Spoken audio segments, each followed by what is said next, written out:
Coming up on this edition of the Desert Vision, 3rd Army USR sent command changes hands, and the Alabama National Guard gets food to those in need.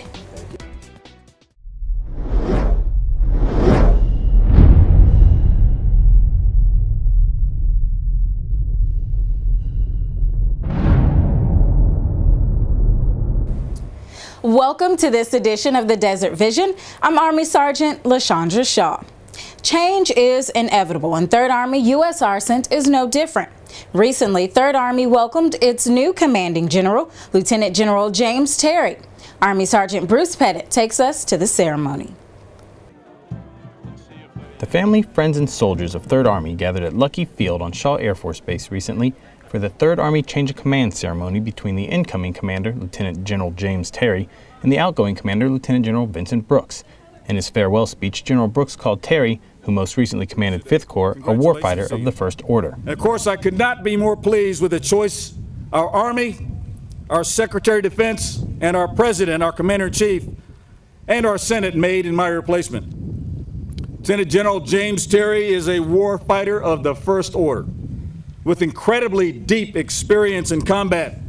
For Terry, a Georgia native, the transition to life in South Carolina should be easy.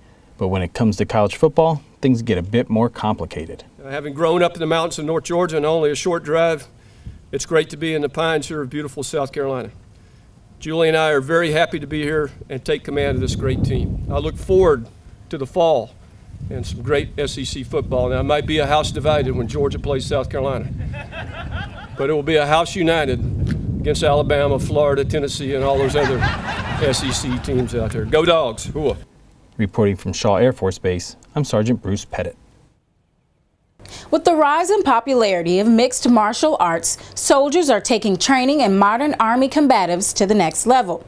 That next level was an open combatives tournament where one soldier came off leave, hit the mat, and brought the fight. High-flying kicks and come-from-behind victories weren't the only excitement at Camp Eric John's combative tournament. There was also an epic battle of the sexes. Or was there? No.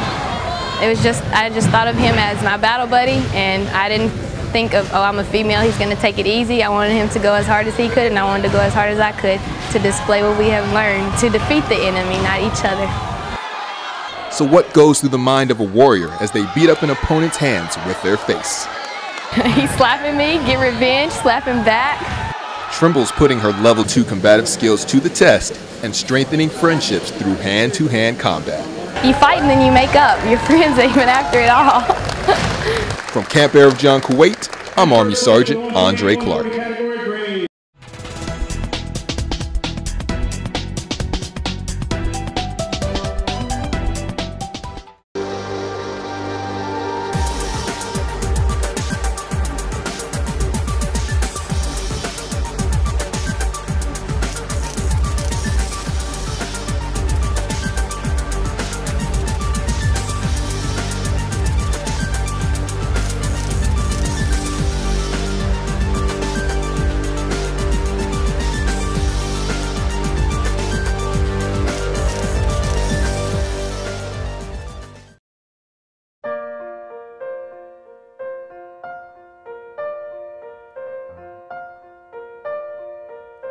My love,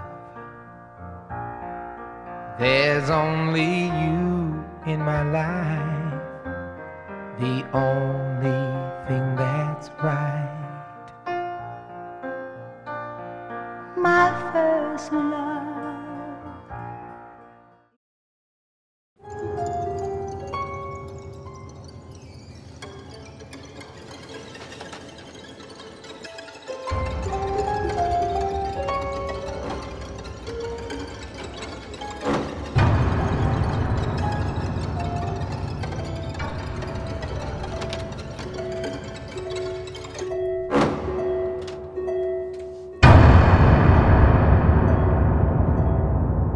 This is Lou Holtz, and you're watching Desert Vision.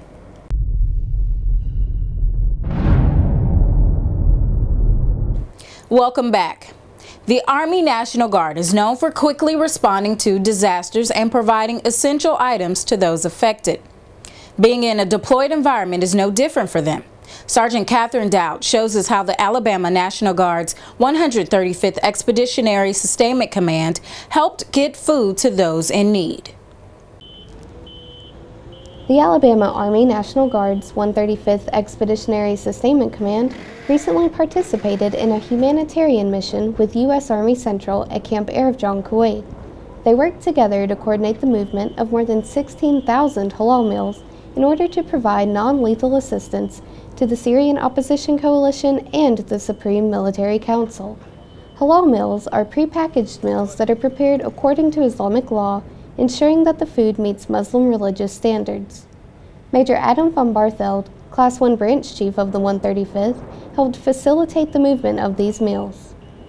What the 135th does is we receive an order, we place the order, we process the flights for that order, and then follow through from the mission beginning to the end. Logisticians are responsible for planning and tracking the movements of items during missions. Sergeant Floyd Green, a Support Operations Class 1 NCO, explains some of the important aspects of his job during this mission. At the 135th, we just make sure all the paperwork's straight, make sure that the pounds per pallet work out right so that we don't overload the airplanes or the pallet itself, so that you know, they can get them where they have to be without having to do a whole lot of extra work, unloading, loading again, things of that nature. Humanitarian missions are an important piece of Army logistics and are nothing new to the 135th, as this is similar to missions they have performed at home. Whether in response to a hurricane, tornado, or other emergency, the 135th has what it takes to get essential items to those in need. Reporting from Camp Arifjan, Kuwait, I'm Army Sergeant Catherine Dowd. For some soldiers, giving back to the community is a reward all in itself. Army Sergeant Bruce Pettit introduces us to a soldier whose interaction with a community member will last a lifetime. Every week, soldiers from 3rd Army Headquarters take time out of their day to go back to school. The soldiers are part of a mentorship program that pairs volunteer soldiers with students who need a little extra help with their studies. One of those mentors is Master Sergeant Spencer Foster. He spends time each week with Cedric Wright, a 2nd grader at R.E. Davis Elementary School, working on reading. Foster said, for him at least, mentoring has been an amazing experience. Changing somebody's life or affecting somebody from the fundamental stage is amazing. When you actually start to see a positive change and you know what that change will do for him later on in life, it's like a really great feeling. Sometimes I almost can't contain it, but it's an awesome feeling. Ann McFadden, the principal of R.E. Davis Elementary, says being a good mentor goes beyond providing academic support. A good mentor is a person who has the capability of being a good listener, the capability of being an encourager, the capability of knowing how far to go and how far to pull back. Sometimes it's just coming in listening. Sometimes it's just a smile. Sometimes it's just being there for a child. Although this is the first year for the program at R.E. Davis, McFadden said it has been a success and she hopes to see it continue. Reporting for 3rd Army, I'm Staff Sergeant Bruce Pettit.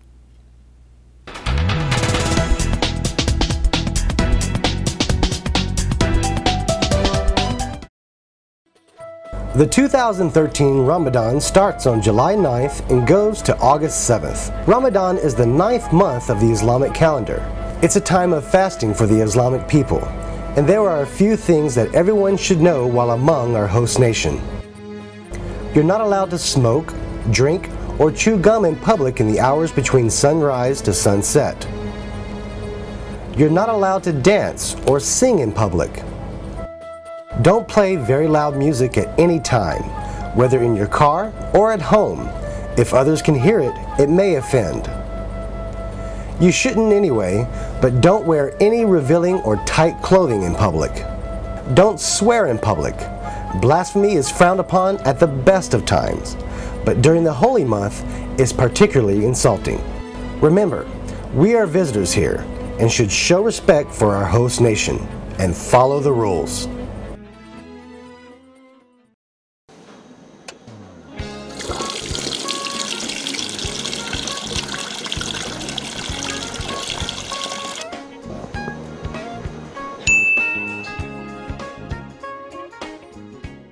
I'm Chef Robert Irvine, and you're watching Desert Vision.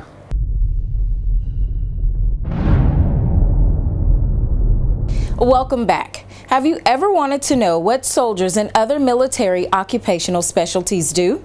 We give you a brand new segment that does just that.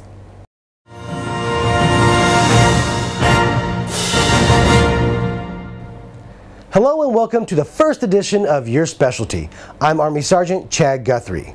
On this segment, we take a military occupational specialty and tell you what they do through the eyes of someone who actually does the job. First up is a 42 Alpha. Hi, my name is Specialist Mayra Alejandra de Leon, and I'm a 42 Alpha Human Resource Specialist. Pretty much everything that has to do with soldiers' well-being and their future comes through us, whether it's finance, paperwork of NCOERs, ERBs, PT weapons, R&R, and every single leave day comes through a 42 Alpha.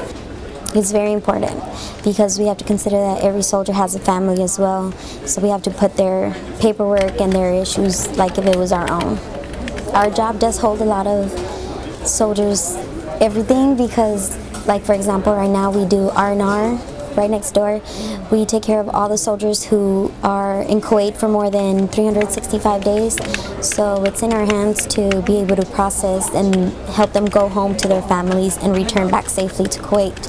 This MOS was a perfect choice for me because we're soldiers. We also know how to shoot and do PT, but we're also inside working, and every single thing comes through us, and we help soldiers every day.